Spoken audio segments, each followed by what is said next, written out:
This problem is asking you to calculate the pH and the POH of a solution of barium hydroxide. At its heart, what it's trying to get you to see is the relationship between POH and pH.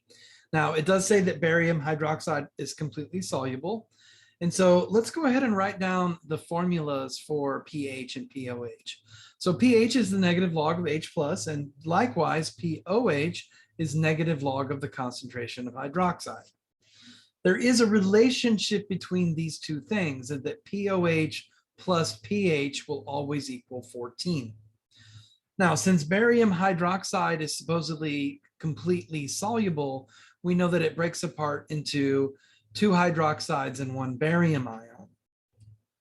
We don't have to use equilibrium because it's not an equilibrium. Barium hydroxide is supposedly completely soluble. But we can bring equilibrium concepts into play and to help us understand. Now, it's just stoichiometry, right? So for every 1 barium hydroxide, I get 1 barium ion and I get 2 hydroxide ions. So the stoichiometric relationship between barium hydroxide and hydroxide is 1 to 2.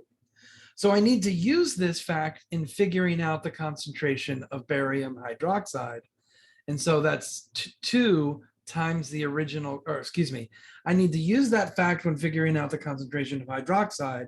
The concentration of hydroxide is 2 times the concentration of barium hydroxide. So it's the concentration of hydroxide is 0.00134 molar. Now, if I want to figure out the POH, I need to take the negative log of that value. Making note of my sig figs with the orange line and doing that in my calculator, I get 2.87 as the POH. Now, using the relationship above, 14 minus 2.87 equals the pH, and so 11.13 equals the pH. And so now we've sorted out the pH and the POH, and that's what the problem is asking us to do.